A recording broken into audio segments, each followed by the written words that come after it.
Okay, welcome to the A-level section of Chapter 7, Circular Motion. And we're just going to start with this slide which shows a quick recap of the key formulae that we covered in the AS section of this chapter. And I just want to add in that when we looked at the acceleration of a particle moving around a circle, we also said that the acceleration was r omega squared. This obviously negative denotes the direction. It's going towards the centre. And we also said that the acceleration was equal to v squared over r.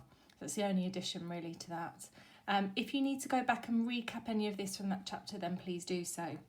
But just to say that in this section for the A-level part, we are going to be recapping the formulae, which we've just done very quickly.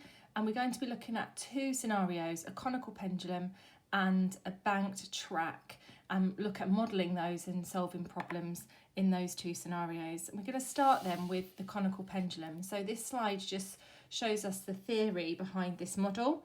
It's just to really explain what this is all talking about. So a conical pendulum is a small bob, which is like a mass that has weight. It's tied to one end of a string. So here's a string, and this is at a fixed point. So it might be held by a hand or fixed to a certain point, and it rotates round. So that stays still. This bob rotates round and round, and it might be that that's on a flat surface, it might just be in the air, but you can see then that that pathway describes a cone with the string and the bob, and we sometimes say it's at a vertical an angle to the vertical of alpha. So it's just to describe what that actually looks like. If we then move on to looking at a theoretical model for this, I'm just going to go through and label this diagram to see what we're talking about. So to model this, we use a particle of mass m. So if I draw onto this diagram, that would be here. So I'm going to show that by its weight, mg. It's a light, inextensible string, so we know we've got no elasticity to deal with here, of length L. This is our string, so I can fill that in with L. It rotates in a horizontal circle, we can see that there, with angular speed omega, so we use omega to denote the angular speed, and the string makes an angle alpha with the downward vertical, so I can add in my alpha here. And then it says the radius of the circle is r, so I can fill that in there, and the tension in the string is T, so I'm going to draw my, just make that a little bit obvious there, T. The magnitude of the acceleration is r omega squared in a horizontal direction towards the centre of the circle. So let's show that with our double arrow for acceleration. So A equals r omega squared. And we've seen, it says here that the force is acting on the particle are its weight, which we've put on, and the tension in the string. What we're going to do then is look at two scenarios, which are the two sections or two parts that we will concentrate on in all the examples of the rest of this chapter. So this is introducing you to that. We're first of all going to look at resolving in a vertical direction. Now we can see here that acceleration only acts in a horizontal direction. So our resultant force is vertically, and there is no component of acceleration in this direction. So if I resolve vertically, I can see that I would have T cos alpha. And if you're not sure about that, you can draw in your little diagram here. You might need to turn it to the side. You could turn that into a triangle and figure out that this component here is T cos alpha. Again, if you want to do that, you can pause the video. And that is equal to mg.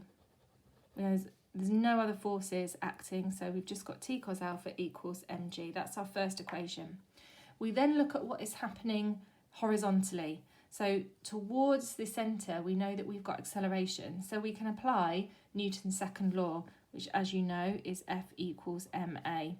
So if we apply that, we know our force towards the centre. So again, we resolve our T.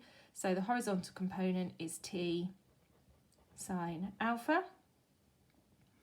And that is equal to m, the mass, and the a, the acceleration, which is r omega squared. We know from here then that our r we have a look at R to try and eliminate some of these variables, we can go back to our diagram here.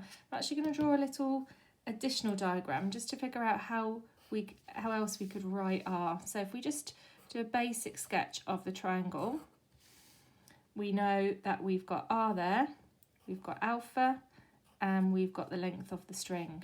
So I know that sine alpha is equal to opposite, which is R over hypotenuse L. So I know then that R equals L sine alpha. So I can substitute that in now to my equation here. So I can put T sine alpha is equal to M. Instead of R, I'm going to put L sine alpha omega squared. And straight away you can see how that helps me, because actually I can eliminate sine alpha from both sides there. And so we end up with T equals ML omega squared.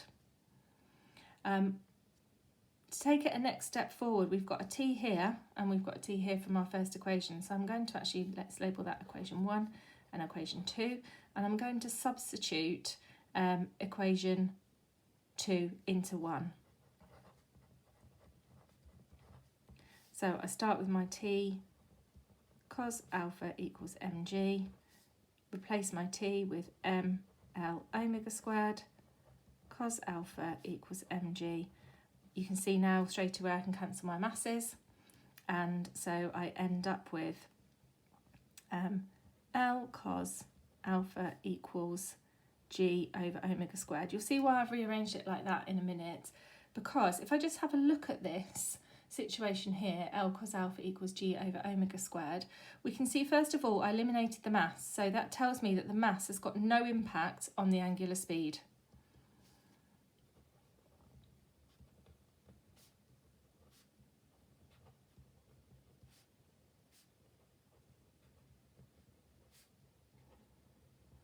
If I also now think about what would happen with the length. So if I increase the length of the string, so if I say, so if L increased,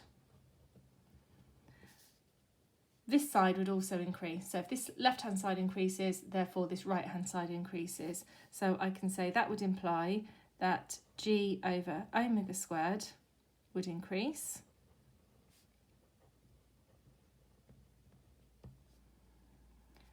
But if g over omega squared increases, I know that actually omega squared here is going to decrease because it's my denominator. So I could then say, and omega would decrease. So what this is actually telling me is if I increase the length of the string, ultimately my angular speed decreases. Similarly, I could look at the opposite way round. So if L decreased, if I shortened the string, the opposite would happen. Omega would increase. So it just gives me a little bit of an understanding of what happens in that situation.